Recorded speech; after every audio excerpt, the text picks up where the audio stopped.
Welcome students आज हम बात करेंगे एक नए कंसेप्ट के बारे में। और कंसेप्ट का नाम है बेटा atomic number and the mass number. सबसे पहले हम जानते हैं कि एटॉमिक नंबर क्या है और उसके बाद बात करेंगे मास नंबर की। एटॉमिक नंबर क्या है, let's start. The number of unit positive charge carried by the nucleus of an atom. एक एटम के न्यूक्लियस के द्वारा जितना पॉजिटिव चार्ज कैरी किया जाता है या जितना होता है उसको उसका एटॉमिक नंबर कहते हैं। हमें पता है बेटा कि जो पॉजिटिव चार्ज है एक एटम में वो बिल्कुल न्यूक्लियस में ही होता है और न्यूक्लियस हमारा सेंटर में होता है, ठीक है। और एक न्यूक्लियस में जितना भी पॉजिटिव चार्ज है वो पॉजिटिव चार्ज जो है प्रोटॉन्स की वजह से होता है, क्योंकि प्रोटॉन पे पॉजिटिव चार्ज होता है। इसलिए बेटा हम लोग ये बोल सकते हैं कि atomic number is numerically equal to the number of protons present in the nucleus of an atom. हम लोग इसलिए ये बोल सकते हैं कि एक न्यूक्लियस में, एक एटम के न्यूक्लियस में जितने प्रोटॉन्स हैं उतना ही हमारा एटॉमिक नंबर होगा, ठीक है। एग्जाम्पल के तौर पर अगर हाइड्रोजन के न्यूक्लियस में एक प्रोटॉन है तो इसका मतलब कि हाइड्रोजन का जो एटॉमिक नंबर है वो भी एक ही होगा, ठीक है बेटा हम लोगों को ये पता है कि एक एटम में जितने प्रोटॉन्स होते हैं वो बिल्कुल इक्वल होते हैं इलेक्ट्रॉन्स के, यानी कि एक एटम में जितने प्रोटॉन्स होंगे उतने ही इलेक्ट्रॉन्स होंगे। इसलिए हम लोग ये बोल सकते हैं atomic number of an element, एक एलिमेंट का जो एटॉमिक नंबर है वो इक्वल होता है उसमें जितने प्रोटॉन्स हैं उसके बराबर या उसमें जितने इलेक्ट्रॉन्स हैं उतने बराबर, ठीक है। कहने का मतलब कि अगर आपको बोला जाए कि किसी एटम में नंबर ऑफ इलेक्ट्रॉन्स और प्रोटॉन्स निकालो तो हम लोग क्या करेंगे, हम उसका एटॉमिक नंबर देखेंगे। जितना एटॉमिक नंबर है उतने ही उसमें प्रोटॉन्स और उतने ही उसमें इलेक्ट्रॉन्स प्रेजेंट होंगे, ठीक है। एटॉमिक नंबर को बेटा हम लोग कैपिटल Z के साथ लिखते हैं, Z से डिनोट करते हैं। तो हमारे पास क्या चीज़ आ गई है, atomic number Z is equal to number of protons या नंबर ऑफ इलेक्ट्रॉन्स। अगर आपको एटॉमिक नंबर दिया गया है और पूछा गया है कि प्रोटॉन्स और इलेक्ट्रॉन्स निकालिए तो जितना एटॉमिक नंबर होगा उतने ही प्रोटॉन्स होंगे और उतने ही इलेक्ट्रॉन्स होंगे, ठीक है बेटा। स्टूडेंट हम लोगों ने देखा इस वीडियो में कि एटॉमिक नंबर का कंसेप्ट क्या है, किस प्रकार से एक एटम का जो एटॉमिक नंबर है उसकी मदद से हम लोग प्रोटॉन्स और इलेक्ट्रॉन्स निकाल सकते हैं। I hope you would like this video. Thank you students. बेटा अपने इस वीडियो में आज हम बात करेंगे मास नंबर के बारे में। एटॉमिक नंबर हम लोग लास्ट वीडियो में कर चुके थे, अब हम बात करेंगे मास नंबर। मास मतलब भार, ठीक है। क्योंकि बेटा हम लोगों को पता है कि इलेक्ट्रॉन्स का जो मास है वो बहुत ज़्यादा कम होता है और एक पूरे के पूरे एटम का जो भार है, जो मास है, वो उसके प्रोटॉन्स और न्यूट्रॉन्स के कारण ही होता है। एक एटम में प्रोटॉन्स भी हैं, इलेक्ट्रॉन्स भी हैं, न्यूट्रॉन्स भी हैं, लेकिन इलेक्ट्रॉन्स का मास जो है वो ना के बराबर होता है, यानी कि ज़ीरो होता है। इसलिए अगर हम लोग एक एटम के मास की बात करें तो एटम का जो भार है वो उसमें प्रेजेंट जो प्रोटॉन्स और न्यूट्रॉन्स हैं उनके कारण ही होता है। इसलिए जब एक एटम में जो प्रोटॉन्स और न्यूट्रॉन्स इकट्ठे प्रेजेंट होते हैं तो उसको हम लोग बोल देते हैं न्यूक्लियॉन्स, ठीक है। और मास नंबर किसको बोलते हैं, the sum of the neutrons and the protons, यानी कि न्यूट्रॉन्स और प्रोटॉन्स का जो सम है उसको हम लोग बोलेंगे उसका मास नंबर। कहने का मतलब mass number is equal to number of protons and number of neutrons. अगर आपको बोला जाए कि नंबर ऑफ न्यूट्रॉन्स निकालिए तो हम लोगों ने मास नंबर चेक करना है और उसको हम लोग क्या करेंगे, एटॉमिक नंबर में से माइनस कर देंगे, क्योंकि एटॉमिक नंबर क्या होता है, नंबर ऑफ प्रोटॉन्स, तो आपके पास नंबर ऑफ न्यूट्रॉन्स आ जाएंगे, ठीक है। मास नंबर को हम लोग लेटर A के साथ डिनोट करते हैं, ठीक है बेटा। ये होता है मास नंबर। मास नंबर अब हम लोगों को पता लग गया है बेटा। अब हम लोगों को ये पता लग गया है कि एटॉमिक नंबर और मास नंबर जो है एक एलिमेंट का पता है। अगर हम लोगों को एक एलिमेंट का एटॉमिक नंबर और मास नंबर पता है तो हम लोग उसमें आराम से इलेक्ट्रॉन्स, प्रोटॉन्स और न्यूट्रॉन्स कितने हैं वो निकाल सकते हैं। अब हम लोगों ने जो चीज़ें की हैं उसको थोड़ा सा रिवाइंड कर लेते हैं। एटॉमिक नंबर को डिनोट करते हैं Z के साथ और एटॉमिक नंबर का मतलब होता है कि number of protons plus number of electrons. अगर मास नंबर की बात करें जो अभी हमने किया उसको A के साथ लिखते हैं और वो इक्वल होता है number of protons plus number of neutrons, ठीक है। अब हम बेटा हम एक छोटा सा एग्जांपल करते हैं, आपको क्लियर हो जाएगा। इसलिए बेटा अब हम लोग ये कंक्लूड कर सकते हैं कि अगर हमारे पास कहते कोई एक एटम है, उसका मास नंबर अगर A है और एटॉमिक नंबर अगर Z है तो हमारे पास number of electrons is equal to Z, ठीक है, यानी कि एटॉमिक नंबर के number of protons is equal to वो भी एटॉमिक नंबर के बराबर, और number of protons is equal to A minus Z यानी कि mass number minus atomic number. Example देखते हैं, अगर लिथियम है हमारे पास, लिथियम का एटॉमिक नंबर Z जो है वो है 3 और मास नंबर है 7, तो इसमें नंबर ऑफ इलेक्ट्रॉन्स कितने होंगे, जितना उसका एटॉमिक नंबर होगा यानी कि 3। अगर आपको बोला जाए कि नंबर ऑफ प्रोटॉन्स निकालिए तो जितना लिथियम का एटॉमिक नंबर है उतने ही उसके प्रोटॉन्स होंगे, क्योंकि नंबर ऑफ प्रोटॉन्स और नंबर ऑफ इलेक्ट्रॉन्स ही तो एटॉमिक नंबर बनाते हैं। तो नंबर ऑफ इलेक्ट्रॉन्स भी 3 होंगे, नंबर ऑफ प्रोटॉन्स भी 3 होंगे, क्योंकि लिथियम का एटॉमिक नंबर कितना है, 3 है। अगर आपको बोला गया है अगर हमने निकालना है नंबर ऑफ न्यूट्रॉन्स, तो हम लोग क्या करेंगे बेटा, हम लोग मास नंबर, लिथियम का मास नंबर जो है उसमें से एटॉमिक नंबर को माइनस कर देंगे। मास नंबर कितना है 7 और एटॉमिक नंबर कितना है 3, तो इज इक्वल टू आ गया 4। तो इसलिए बेटा हम लोग एक एटम को इस तरीके से रिप्रेजेंट कर सकते हैं। अगर आपके पास ये x जो है कोई एक एलिमेंट है, तो जब भी हम लोग एक एलिमेंट का जो सिंबल है उसको यहाँ पे लिखेंगे, मास नंबर को हम लोग उस एलिमेंट के टॉप के ऊपर लिखेंगे और एटॉमिक नंबर को उसके बेस पे लिखेंगे, ठीक है। तो इस प्रकार से हम लोग जो हैं किसी भी एक एलिमेंट को रिप्रेजेंट कर सकते हैं। अब आपको पता लग गया है इन 2 वीडियोस में जो हम लोगों ने बात की कि किस प्रकार से एटॉमिक नंबर और मास नंबर के हम लोग बात करेंगे, ठीक है बेटा। अब लोग हम एक छोटा सा एग्जाम्पल करेंगे ताकि आपको ये चीज़ क्लियर हो जाए। ठीक बेटा, आपके पास 2 एग्जाम्पल्स दिए गए हैं O817 और Mg1225। यहाँ पे हम लोगों ने क्या करना है, नंबर ऑफ प्रोटॉन्स, इलेक्ट्रॉन्स और न्यूट्रॉन्स निकालने हैं। अगर हम लोग ऑक्सीजन की नंबर 1 वाले की बात करें तो यहाँ पे इसका एटॉमिक नंबर है 8, मास नंबर है 17। अगर हमने नंबर ऑफ प्रोटॉन्स निकालने हैं तो नंबर ऑफ प्रोटॉन्स भी कितने होंगे, 8 होंगे, क्योंकि एटॉमिक नंबर 8 है। नंबर ऑफ इलेक्ट्रॉन्स कितने होंगे, वो भी हमारे पास 8 है, क्योंकि एटॉमिक नंबर 8 है। अगर आपको नंबर ऑफ न्यूट्रॉन्स निकालने तो हम लोग क्या करेंगे, 17 माइनस 8 कर देंगे तो आ जाएगा 9। उसी प्रकार से मैग्नीशियम के केस में होगा। तो आई होप कि अब आपको क्लियर हो गया है कि अगर कोई क्वेश्चन पेपर में आए कि number of protons, electrons, neutrons क्या होते हैं, आप आराम से इस फॉर्मूले को यूज़ करके कैलकुलेट कर सकते हैं। Thank you students.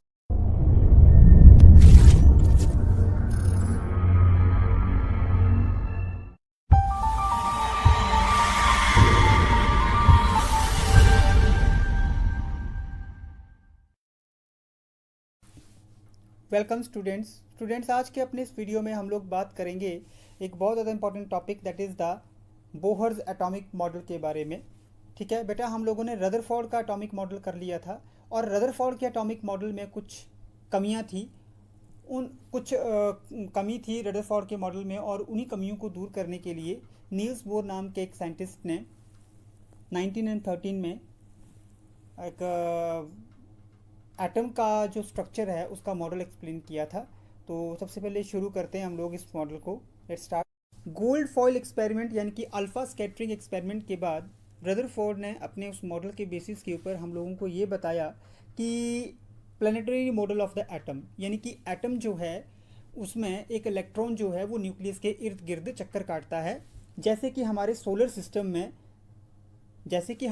सिस्टम में सौर मंडल में सूरज सेंटर पे है और उसके चारों तरफ सब अपने अपने कक्षाओं में अपने अपने रास्ते में सारे ग्रह जो हैं चक्कर काटते हैं। बिल्कुल उसने भी ऐसा ही बोला था कि एक एटम में न्यूक्लियस के इर्द गिर्द इलेक्ट्रॉन जो हैं चक्कर काटते हैं। ठीक है, lies in the centre, nucleus lies in the centre, उसने ये बोला था न्यूक्लियस सेंटर पे है एटम के, और इलेक्ट्रॉन जो है उसके चारों तरफ जो है वो ऑर्बिट्स, जिन गोलों में कहते हैं, जिन कक्षाओं में वो चक्कर काट रहा है उनको उसने ऑर्बिट्स नाम दिया था। ये कहना था रदरफोर्ड का।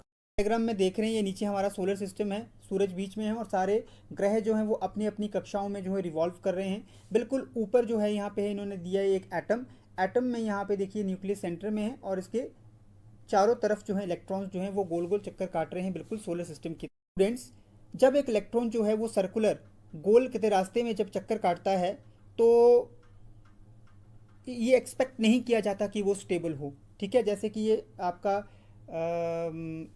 न्यूक्लियस है और इसके इर्द गिर्द जो है एक चक्कर जो है इलेक्ट्रॉन जो है चक्कर काट रहे हैं। जब भी कोई चीज़ सर्कुलर पाथ में होगी तो हम ये उम्मीद नहीं कर सकते कि वो एक्सपेक्ट नहीं कर सकते कि वो स्टेबल। कोई एक पार्टिकल सर्कुलर ऑर्बिटल में, सर्कुलर रास्ते में जब रिवॉल्व करता है तो उसमें हमेशा उसकी स्पीड में हमेशा क्या आ जाती है, इंक्रीज़ हो जाता है, उसकी स्पीड बढ़ जाती है। ठीक है, और स्पीड बढ़ने के दौरान जो चार्ज्ड पार्टिकल है जो रिवॉल्व कर रहा है, ठीक है, वो किसी न किसी फॉर्म में कुछ न कुछ एनर्जी वहाँ से रिलीज़ करेगा। जैसे कि ये आप देख रहे हैं डायग्राम में कि न्यूक्लियस के इर्द गिर्द एक इलेक्ट्रॉन जो है चक्कर काट रहा है। तब जब इलेक्ट्रॉन चक्कर काटेगा तो ये कुछ ना कुछ एनर्जी जो है किसी न किसी फॉर्म में वो वहाँ से निकालेगा, और इस एनर्जी को हम लोग यहाँ पे लिख रहे हैं एच न्यू के साथ।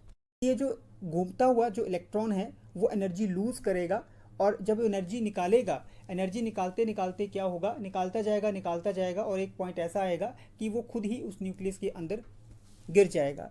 अगर ऐसा होता कि इलेक्ट्रॉन जो है वो न्यूक्लियस के चारों तरफ घूम रहा है तो एटम जो है वो अनस्टेबल होना चाहिए और हमारा एटम जो है वो बिल्कुल ही कोलैप्स हो जाएगा। कमी को पूरा करने के लिए नील्स बोर एक डेनिश फिजिसिस्ट थे, उन्होंने रदरफोर्ड की लेबोरेटरी को, उसके एक्सपेरिमेंट को दोबारा से थोड़ा सा मॉडिफाई किया, उसकी कमियों को दूर किया 1912 में। उन्होंने क्या किया, हाइड्रोजन एटम के स्पेक्ट्रम को एक्सप्लेन किया कि किस प्रकार से हाइड्रोजन एटम का स्पेक्ट्रम बनता है। स्पेक्ट्रम हम लोगों को पता है कि अलग अलग डिफरेंट कलर्स की लाइंस बनती हैं, पटे बनते हैं, ठीक है, और उसी के बेसिस के ऊपर उन्होंने अपना बोहर का एटॉमिक मॉडल दिया। उनको 1922 में नोबेल प्राइज़ भी मिला। करते हैं Bohr's model of the atom. Bohr's ने क्या एटॉमिक मॉडल दिया था। पहला पॉइंट है कि उसके मॉडल के according electrons revolve around the nucleus in definite energy levels called the orbits और शेल्स इन एटम विदाउट रेडिएटिंग एनर्जी। उसने ये बोला था कि एक एटम में इलेक्ट्रॉन जो हैं वो अपने अपने कक्षाओं में अपने अपने सर्कल्स में जो है वो चक्कर काटते हैं न्यूक्लियस के इर्द गिर्द, और उन चक्कर्स को जिन कक्षाओं में इलेक्ट्रॉन्स घूमते हैं उनको उन्होंने नाम दे दिया ऑर्बिट्स या शेल्स। जैसे ये इनको आप या तो कक्ष बोल दोगे इंग्लिश में, शेल, और ऑर्बिट्स बोल दोगे। और ना तो वो एनर्जी रिलीज़ करते हैं, वो सिर्फ रिवॉल्व करेंगे। दूसरा पॉइंट ये था, as long as an electron remain in a shell it never gains और लूजेज एनर्जी। जब तक एक इलेक्ट्रॉन अपने एक कक्ष में रहेगा तब तक ना तो वो एनर्जी कहीं से लेगा और ना तो किसी वो एनर्जी देगा। तीसरा पॉइंट है हमारे पास, द गेन और loss of the energy occurs within orbits only due to jumping of the electron from one energy level to another energy level.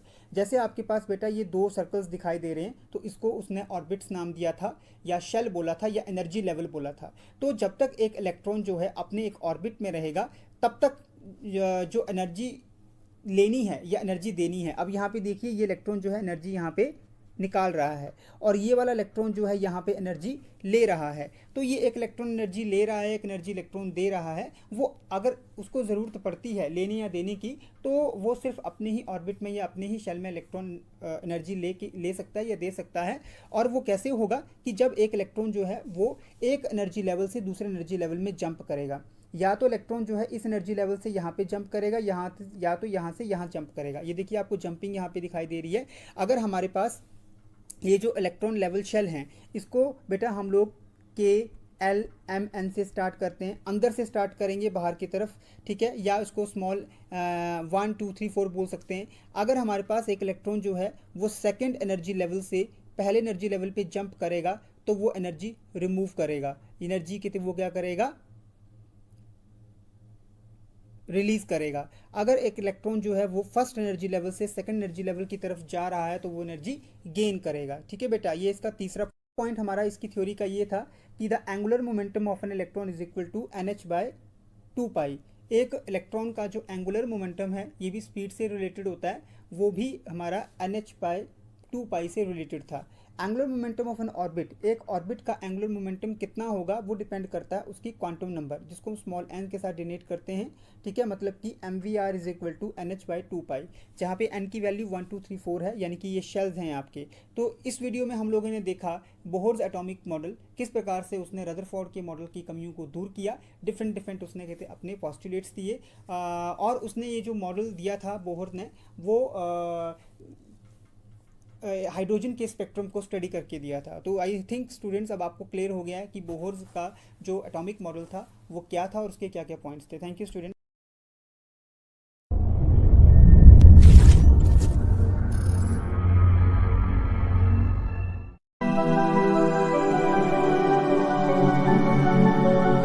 Friends बेटा कहते आज हम अपना 3rd यूनिट स्टार्ट करेंगे and the name of the chapter is the electrochemistry. Let's start the chapter. बेटा हमें पता है कि इलेक्ट्रिकल एनर्जी जो है बहुत सारी केमिकल रिएक्शंस में अपना रोल प्ले करती है। तो इस इलेक्ट्रोकेमिस्ट्री के इस चैप्टर में हम लोग उसी इलेक्ट्रिकल एनर्जी के बारे में डिस्कस करेंगे। हमें पता है साइंस की ऐसी ब्रांच जो डील करती है किसके साथ, production of electricity from energy release during spontaneous chemical reactions. ठीक है, जब डिफरेंट केमिकल रिएक्शंस में जो एनर्जी निकलती है उस एनर्जी को यूज़ करके जब हम इलेक्ट्रिसिटी प्रोड्यूस करते हैं और उस इलेक्ट्रिसिटी को फर्दर आगे हम लोग नॉन स्पॉन्टेनियस केमिकल ट्रांसफॉर्मेशंस में यूज़ करते हैं, तो उस ब्रांच को हम लोग बोलते हैं इलेक्ट्रोकेमिस्ट्री। और ये जितनी भी केमिकल रिएक्शंस हो रही हैं इन सभी का जो बेस है वो रिडॉक्स रिएक्शंस है। हमें पता है बहुत सारी केमिकल और बायोलॉजिकल रिएक्शंस जो हैं रिडॉक्स रिएक्शंस होती हैं। उनको हम लोग डिफरेंट टाइप ऑफ रिएक्शंस होती हैं रिडॉक्स, जैसे कि फ्यूल्स को बर्न करेंगे एनर्जी निकलेगी, उसको फर्दर आगे हम डिफरेंट पर्पसेस में यूज़ कर सकते हैं। ठीक है, बैटरीज हैं हमारी, ड्राई सेल्स हैं हमारे, फ्यूल सेल्स हैं। ठीक है, आगे हम बात करते हैं रिडॉक्स रिएक्शंस के बारे में। ये चैप्टर हम लोगों ने यूनिट 1+1 में भी किया है, इसलिए तो ज़रा सा पढ़ेंगे। सबसे पहले रिडॉक्स रिएक्शंस होती क्या हैं। रिडॉक्स रिएक्शंस में दो प्रोसेसेस होती हैं, ऑक्सीडेशन एंड द रिडक्शन। एक ऐसी प्रोसेस जिसमें इलेक्ट्रॉन लूज होते हैं उसको हम ऑक्सीडेशन बोलते हैं, और ऐसी प्रोसेस जिसमें इलेक्ट्रॉन गेन होते हैं उसको हम लोग रिडक्शन बोलते हैं।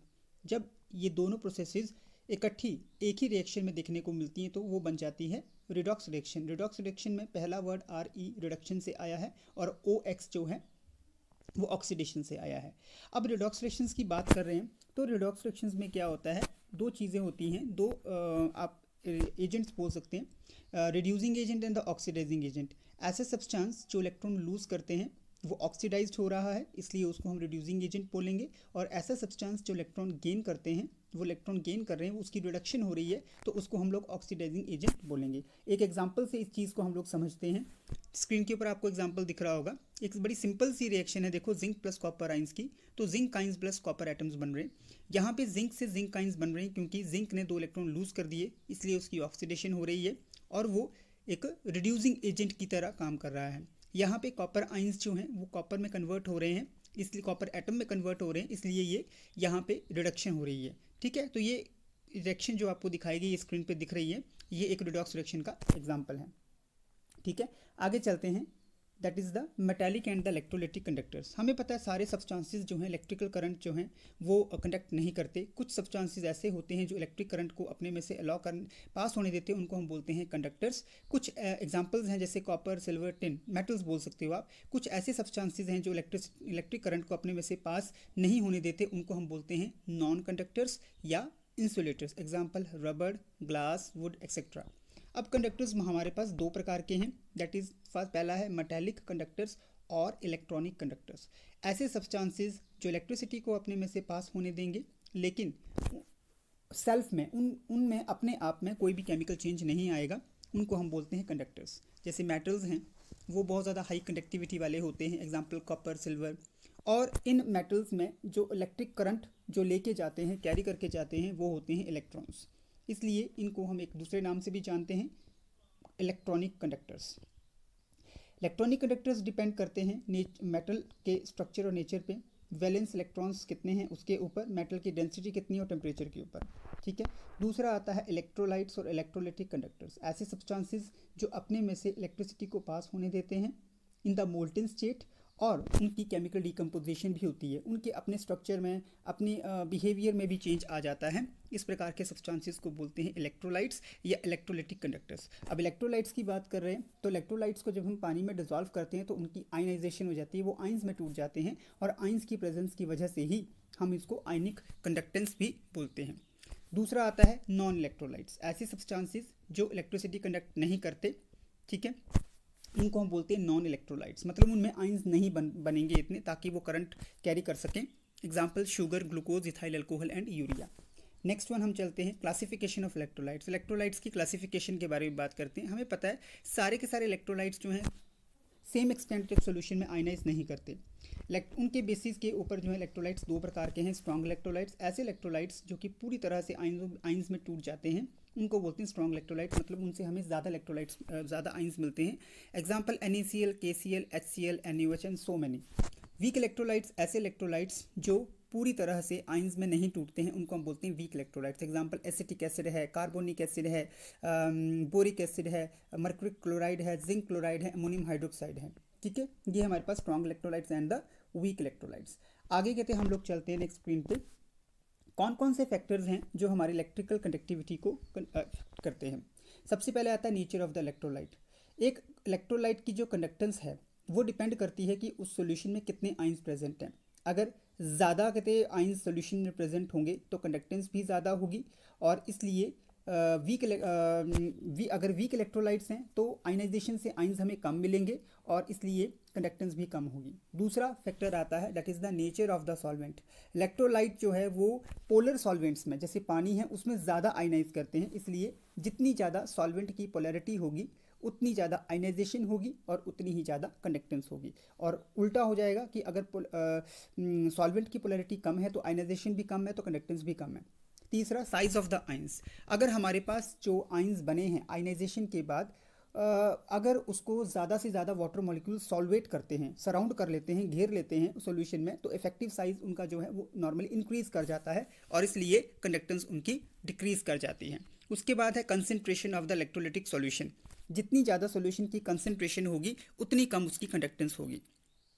ठीक है, ये इसलिए होता है कि एक अगर वीक इलेक्ट्रोलाइट हम लोग लेते हैं तो वहाँ पे आयनाइजेशन कम है और इंटर आयनिक अट्रैक्शन जो है वहाँ पे ज़्यादा है। इसलिए इन जनरल अगर हम बात करें the conductance of an electrolyte, एक इलेक्ट्रोलाइट की कंडक्टेंस इंक्रीज करती है विद इंक्रीज इन डाइल्यूशन। जितना ज़्यादा पानी हम लोग उसमें डालेंगे तो एक इलेक्ट्रोलाइट की कंडक्टेंस जो होगी वहाँ पे इंक्रीज करेगी। ठीक है, और पांचवा हमारे पास फैक्टर आता है that is temperature.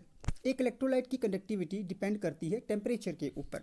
With increase in temperature, temperature जब इंक्रीज करेगा तो एक इलेक्ट्रोलाइट की कंडक्टिविटी भी इंक्रीज करेगी। क्यों? क्योंकि वहाँ पे दो आयंस के बीच में इंटरेक्शंस कम हो जाएंगी। ठीक है, तो इस वीडियो में बेटा हम लोगों ने देखा कि किस प्रकार से रिडॉक्स रिएक्शंस क्या है। ये वीडियो जो था आपका इस चैप्टर का इंट्रोडक्शन के बारे में था। कुछ चीज़ें तो आप लोग पहले प्रीवियस क्लास में पढ़ चुके हैं, तो आई होप आपको ये चीज़ समझ में आ गई है। Enjoy this video and we will meet in the next video. Thank you बेटा।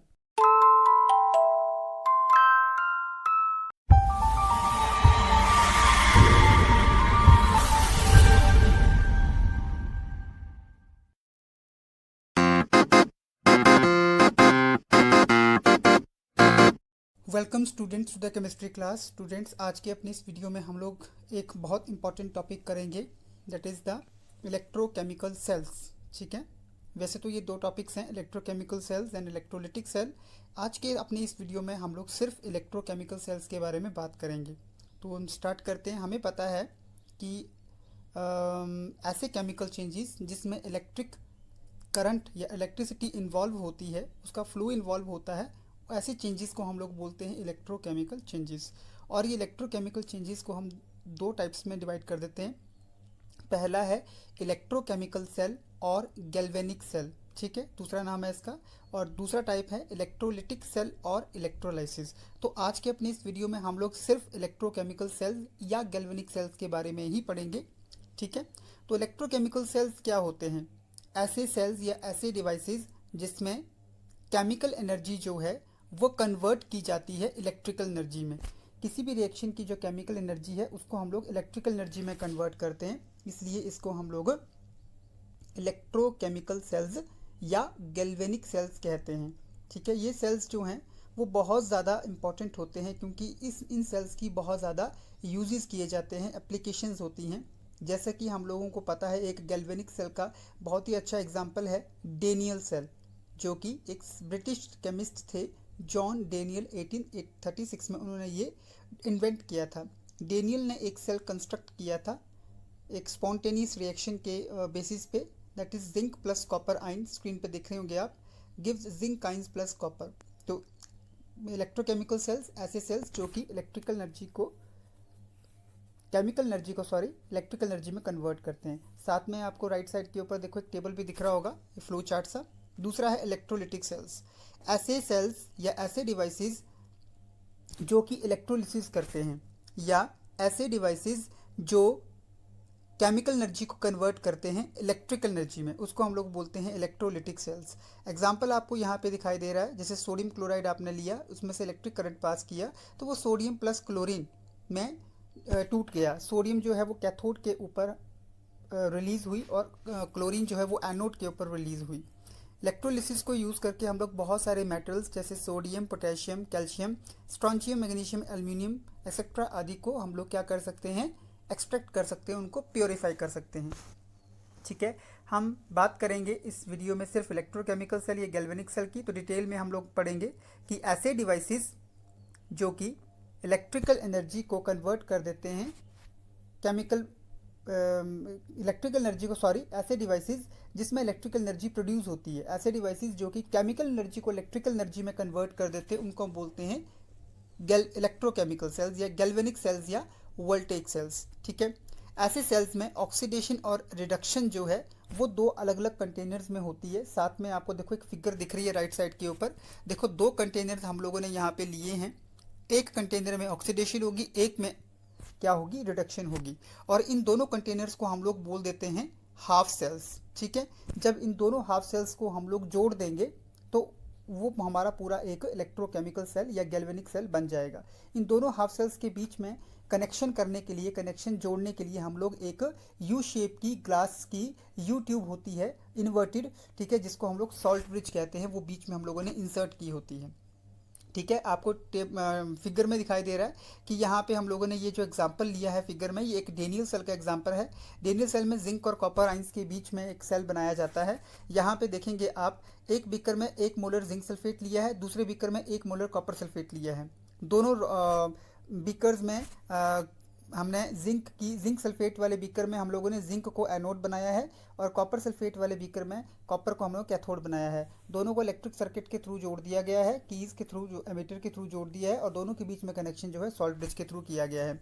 अब हम लोगों को ये पता होना चाहिए जो सॉल्ट ब्रिज है ये क्या काम करता है। सॉल्ट ब्रिज जो है जस्ट कहते इन दोनों कंटेनर्स को क्या करता है, वो कनेक्शन कहते बनाता है उनका आपस में, और ये एक यू शेप की एक ट्यूब होती है उल्टी, जिसमें इनर्ट इलेक्ट्रोलाइट भरे होते हैं। ऐसे इलेक्ट्रोलाइट्स जो कि बीकर्स में जो सोल्यूशन डालें उनके साथ रिएक्ट नहीं करेंगे। और वो इनर्ट इलेक्ट्रोलाइट कौन कौन से हो सकते हैं, पोटेशियम क्लोराइड, पोटेशियम नाइट्रेट और अमोनियम नाइट्रेट। ठीक है बेटा, आगे चलते हैं कि जब हम सर्किट को क्लोज कर देते हैं, ऑन कर देते हैं की को लगा के, तो हम लोगों को देखने को मिलता है कि उसमें से क्या है, इलेक्ट्रिक करंट जो है फ्लो करना स्टार्ट कर देता है। और फॉलोइंग ऑब्जर्वेशंस हम लोगों को ये नीचे वाली चीज़ें जो हम लोगों को देखने को मिलती हैं, जैसे कि जिंक रोड जो है वो उसका साइज़ कम होता जाएगा। ठीक है, जिंक आइंस की कंसेंट्रेशन जो है वो बढ़ती जाएगी सोल्यूशन में। कॉपर आइन जो है वो, कॉपर जो है वो अपनी कॉपर वाली इलेक्ट्रोड के ऊपर एक ज़्यादा होता जाएगा। ठीक है, कॉपर आइंस की कंसेंट्रेशन कम होती जाएगी।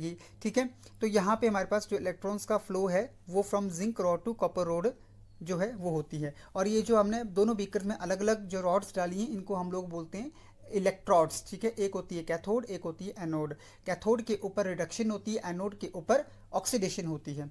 ठीक है, तो हम लोगों ने ये देखा बेटा कि किस प्रकार से एक इलेक्ट्रोकेमिकल सेल जो है कंस्ट्रक्ट किया जाता है। आई होप आपको ये अंडरस्टूड हो गया, थोड़ा सा आपने इसका +1 में भी किया है। अपने नेक्स्ट वीडियो में हम लोग बात करेंगे कि सॉल्ट ब्रिज क्या है। ठीक है बेटा, तब तक के लिए थैंक यू बेटा। I hope you will understand.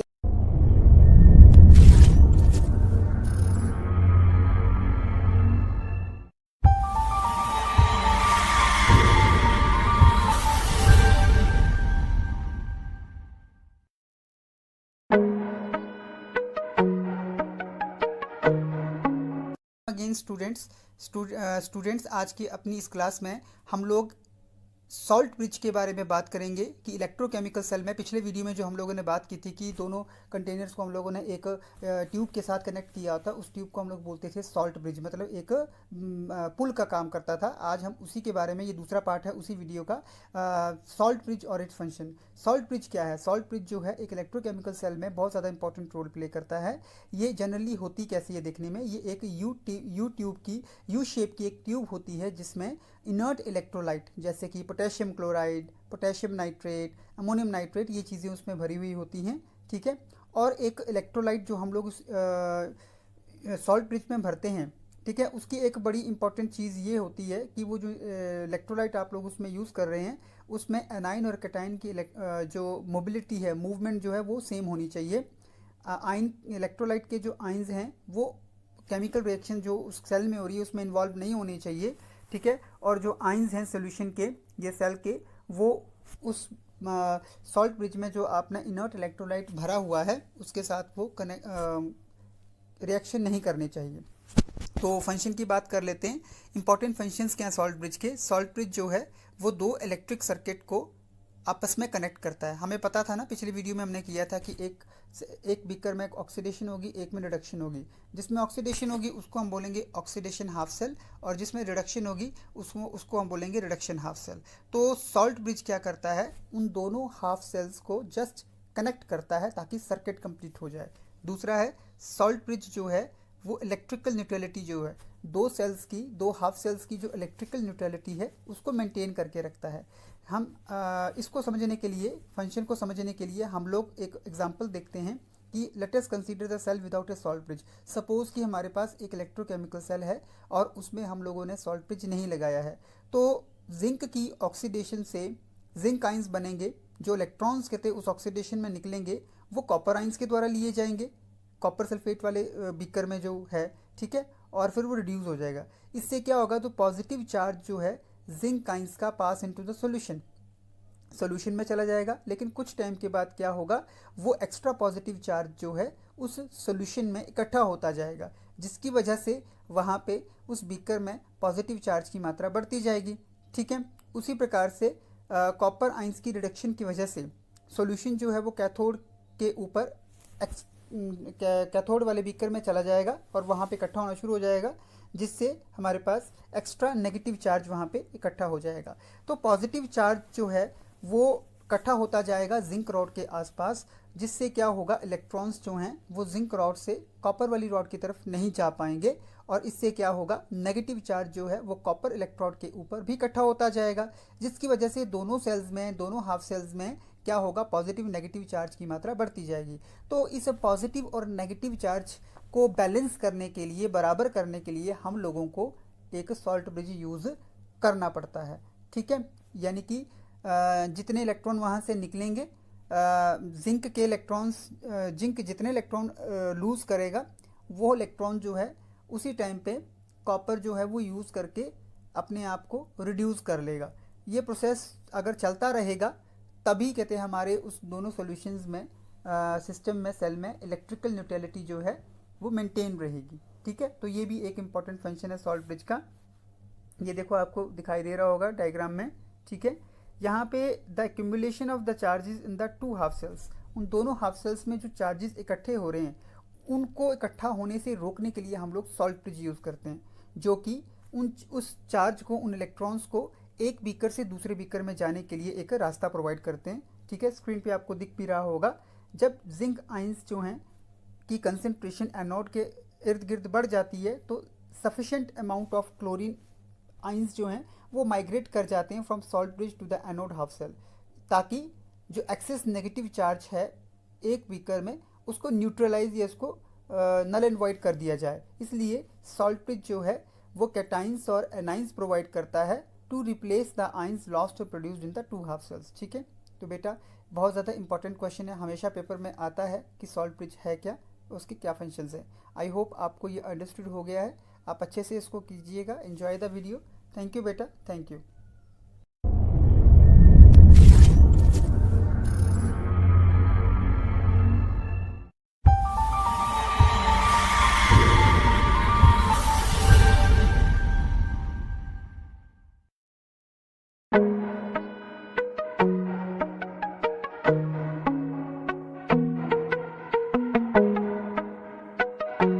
Chemistry class students, बेटा आज के अपनी इस वीडियो में हम लोग बात करेंगे स्टैंडर्ड हाइड्रोजन इलेक्ट्रोड के बारे में। ठीक है, स्टैंडर्ड इलेक्ट्रोड पोटेंशियल के बारे में हमें पता है कि पिछले वीडियो में हम लोगों ने इलेक्ट्रोड पोटेंशियल्स के बारे में बात की थी।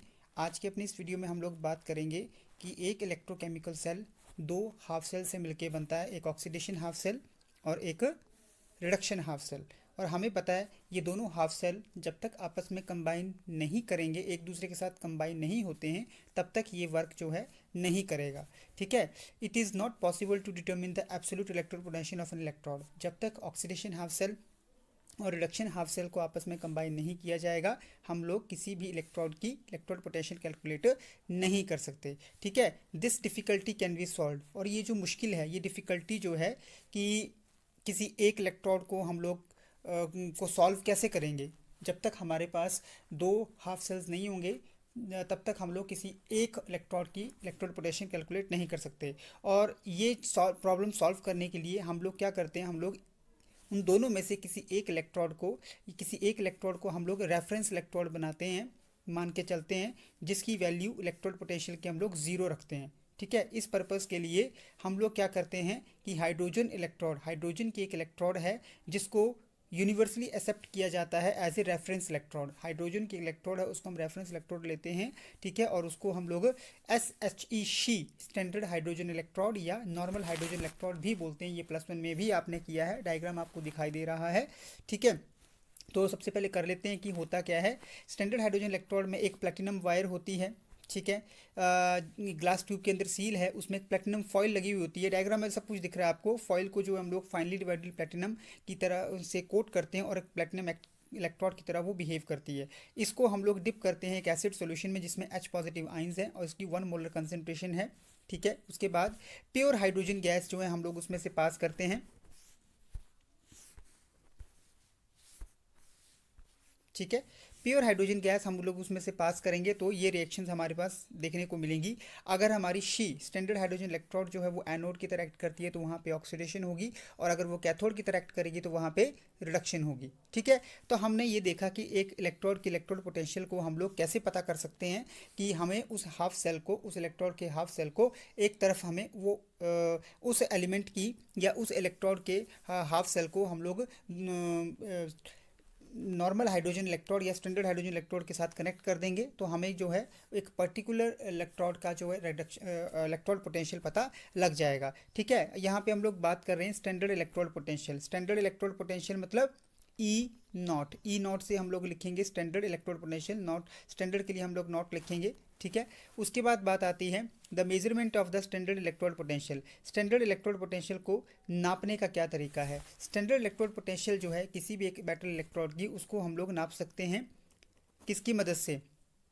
एक तरफ हम लोग क्या कर देंगे, नॉर्मल हाइड्रोजन इलेक्ट्रोड या स्टैंडर्ड हाइड्रोजन इलेक्ट्रोड लगा देंगे और वहाँ से हम उस चीज़ को नाप लेंगे। एग्जाम्पल के तौर पर देखो बेटा, आपको यहाँ पे दिखाई दे रहा है कि measurement of the electrode potential of the zinc की इलेक्ट्रोड पोटेंशियल हम लोगों ने नापनी है। तो हम लोगों को क्या करना पड़ेगा? देखो डायग्राम है फिगर 11। यहाँ पे हमने एक तरफ जिंक इलेक्ट्रोड डिप की है और दूसरी साइड हम लोगों ने स्टैंडर्ड हाइड्रोजन इलेक्ट्रोड लगाई है। ठीक है, और पूरा सेल बना दिया इलेक्ट्रोकेमिकल सेल। तो इसलिए हम लोग जो है विद रिस्पेक्ट टू इस स्टैंडर्ड हाइड्रोजन इलेक्ट्रोड हम लोग जिंक की जो है इलेक्ट्रोड पोटेंशियल कैलकुलेट कर सकते हैं। तो हम लोगों को बेटा कहते कुल मिला के इतनी सी बात पता होनी चाहिए कि अगर हमें किसी भी एक पर्टिकुलर मेटल का इलेक्ट्रोड पोटेंशियल निकालना है तो हम लोग सिंगल नहीं निकाल सकते। हमें उसके दूसरी साइड सेल को बनाने के लिए, सेल पूरा करने के लिए एक रेफरेंस इलेक्ट्रोड लेनी पड़ती है और रेफरेंस इलेक्ट्रोड यहाँ पे स्टैंडर्ड हाइड्रोजन इलेक्ट्रोड होती है। ठीक है, दूसरा क्या है?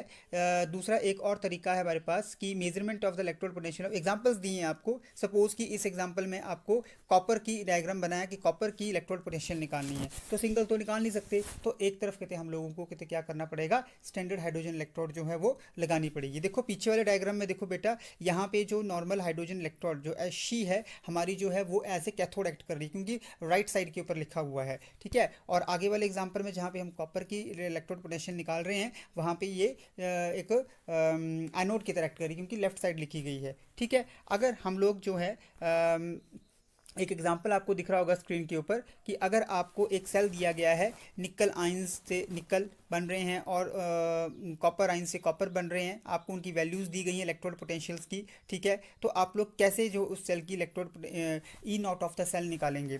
तो ई नॉट ऑफ सेल निकालने का फॉर्मूला हम लोग पहले भी कर चुके हैं, ई राइट माइनस ई लेफ्ट। मतलब कि राइट साइड जो रिडक्शन हो रही है उसकी वैल्यू जो आपको दी गई है उसको वहाँ पे पुट करेंगे, माइनस लेफ्ट साइड के जो चीज़ रखी गई है यानी कि ऑक्सीडेशन हो रही है उसकी वैल्यू अगर आपको दी गई है तो उसको हम लिखेंगे, दोनों को माइनस कर देंगे तो हमारे पास वैल्यू क्या आ जाएगी, E nought of the cell या EMF ऑफ द सेल। तो इस वीडियो में हम लोगों ने देखा कि किस प्रकार से हम लोग बिना स्टैंडर्ड हाइड्रोजन इलेक्ट्रोड को यूज़ किए किसी भी एक पर्टिकुलर मेटल के इलेक्ट्रोड की इलेक्ट्रोड पोटेंशियल कैलकुलेट नहीं कर सकते, इट इज़ इम्पॉसिबल। तो अब आपको समझ में लग गया है कि शी क्या होता है, +1 में भी आपने किया है और इस बार हमने फिर कर लिया। थैंक यू बेटा, थैंक यू वेरी मच।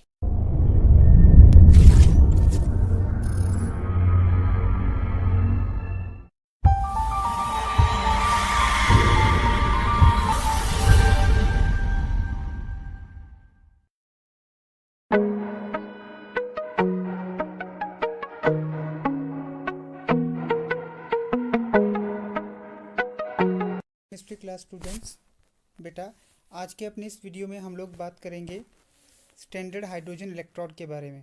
ठीक है, स्टैंडर्ड इलेक्ट्रोड पोटेंशियल के बारे में हमें पता है कि पिछले वीडियो में हम लोगों ने इलेक्ट्रोड पोटेंशियल्स के बारे में बात की थी। आज के अपनी इस वीडियो में हम लोग बात करेंगे कि एक इलेक्ट्रोकेमिकल सेल दो हाफ सेल से मिलके बनता है, एक ऑक्सीडेशन हाफ सेल और एक रिडक्शन हाफ सेल। और हमें पता है ये दोनों हाफ सेल जब तक आपस में कंबाइन नहीं करेंगे, एक दूसरे के साथ कंबाइन नहीं होते हैं, तब तक ये वर्क जो है नहीं करेगा। ठीक है, it is not possible to determine the absolute electrode potential of an electrode. जब तक ऑक्सीडेशन हाफ सेल और रिडक्शन हाफ सेल को आपस में कंबाइन नहीं किया जाएगा, हम लोग किसी भी इलेक्ट्रोड की इलेक्ट्रोड पोटेंशियल कैलकुलेट नहीं कर सकते। ठीक है, this difficulty can be solve. और ये जो मुश्किल है, ये डिफ़िकल्टी जो है कि किसी एक इलेक्ट्रोड को हम लोग को सॉल्व कैसे करेंगे। जब तक हमारे पास दो हाफ सेल्स नहीं होंगे तब तक हम लोग किसी एक इलेक्ट्रोड की इलेक्ट्रोड पोटेंशियल कैलकुलेट नहीं कर सकते। और ये प्रॉब्लम सॉल्व करने के लिए हम लोग क्या करते हैं, हम लोग उन दोनों में से किसी एक इलेक्ट्रोड को हम लोग रेफरेंस इलेक्ट्रोड बनाते हैं, मान के चलते हैं, जिसकी वैल्यू इलेक्ट्रोड पोटेंशियल के हम लोग ज़ीरो रखते हैं। ठीक है, इस पर्पज़ के लिए हम लोग क्या करते हैं कि हाइड्रोजन की एक इलेक्ट्रोड है जिसको यूनिवर्सली एक्सेप्ट किया जाता है as a reference electrode. Hydrogen की इलेक्ट्रोड है, उसको हम रेफरेंस इलेक्ट्रोड लेते हैं। ठीक है, और उसको हम लोग SHEC स्टैंडर्ड हाइड्रोजन इलेक्ट्रोड या नॉर्मल हाइड्रोजन इलेक्ट्रोड भी बोलते हैं। ये +1 में भी आपने किया है, डायग्राम आपको दिखाई दे रहा है। ठीक है, तो सबसे पहले कर लेते हैं कि होता क्या है। स्टैंडर्ड हाइड्रोजन इलेक्ट्रोड में एक प्लेटिनम वायर होती है।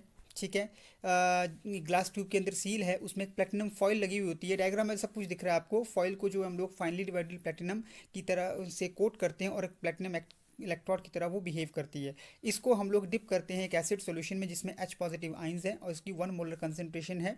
ठीक है, उसके बाद प्योर हाइड्रोजन गैस जो है हम लोग उसमें से पास करते हैं। ठीक है, प्योर हाइड्रोजन गैस हम लोग उसमें से पास करेंगे तो ये रिएक्शंस हमारे पास देखने को मिलेंगी।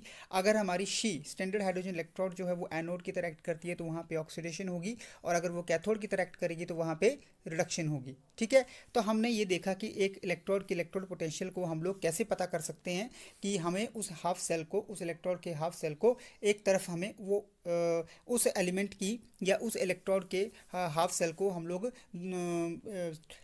नॉर्मल हाइड्रोजन इलेक्ट्रोड या स्टैंडर्ड हाइड्रोजन इलेक्ट्रोड के साथ कनेक्ट कर देंगे तो हमें जो है एक पर्टिकुलर इलेक्ट्रोड का जो है इलेक्ट्रोड पोटेंशियल पता लग जाएगा। ठीक है, यहाँ पे हम लोग बात कर रहे हैं standard electrode potential. Standard electrode potential मतलब ई नॉट से हम लोग लिखेंगे standard electrode potential. Not standard के लिए हम लोग नॉट लिखेंगे। ठीक है, उसके बाद बात आती है the measurement of the standard electrode potential. Standard electrode potential को नापने का क्या तरीका है। स्टैंडर्ड इलेक्ट्रोड पोटेंशियल जो है किसी भी एक मेटल इलेक्ट्रोड की, उसको हम लोग नाप सकते हैं किसकी मदद से।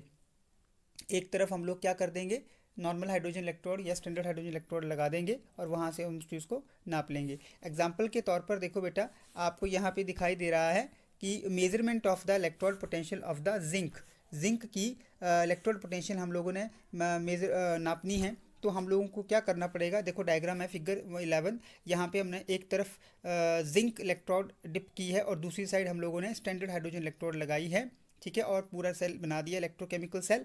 तो इसलिए हम लोग जो है विद रिस्पेक्ट टू इस स्टैंडर्ड हाइड्रोजन इलेक्ट्रोड हम लोग जिंक की जो है इलेक्ट्रोड पोटेंशियल कैलकुलेट कर सकते हैं। तो हम लोगों को बेटा कहते कुल मिला के इतनी सी बात पता होनी चाहिए कि अगर हमें किसी भी एक पर्टिकुलर मेटल का इलेक्ट्रोड पोटेंशियल निकालना है तो हम लोग सिंगल नहीं निकाल सकते। हमें उसके दूसरी साइड सेल को बनाने के लिए, सेल पूरा करने के लिए एक रेफरेंस इलेक्ट्रोड लेनी पड़ती है और रेफरेंस इलेक्ट्रोड यहाँ पे स्टैंडर्ड हाइड्रोजन इलेक्ट्रोड होती है। ठीक है, दूसरा क्या है, दूसरा एक और तरीका है हमारे पास कि measurement of the electrode potential. Examples दिए हैं आपको। सपोज कि इस एग्जाम्पल में आपको कॉपर की डायग्राम बनाया कि कॉपर की इलेक्ट्रोड पोटेंशियल निकालनी है, तो सिंगल तो निकाल नहीं सकते। तो एक तरफ कहते हम लोगों को कहते क्या करना पड़ेगा, स्टैंडर्ड हाइड्रोजन इलेक्ट्रोड जो है वो लगानी पड़ेगी। देखो पीछे वाले डायग्राम में देखो बेटा, यहाँ पे जो नॉर्मल हाइड्रोजन इलेक्ट्रोड जो He है हमारी जो है वो एज ए कैथोड एक्ट कर रही है क्योंकि राइट साइड के ऊपर लिखा हुआ है। ठीक है, और आगे वाले एग्जाम्पल में जहाँ पे हम कॉपर की इलेक्ट्रोड पोटेंशियल निकाल रहे हैं वहाँ पे ये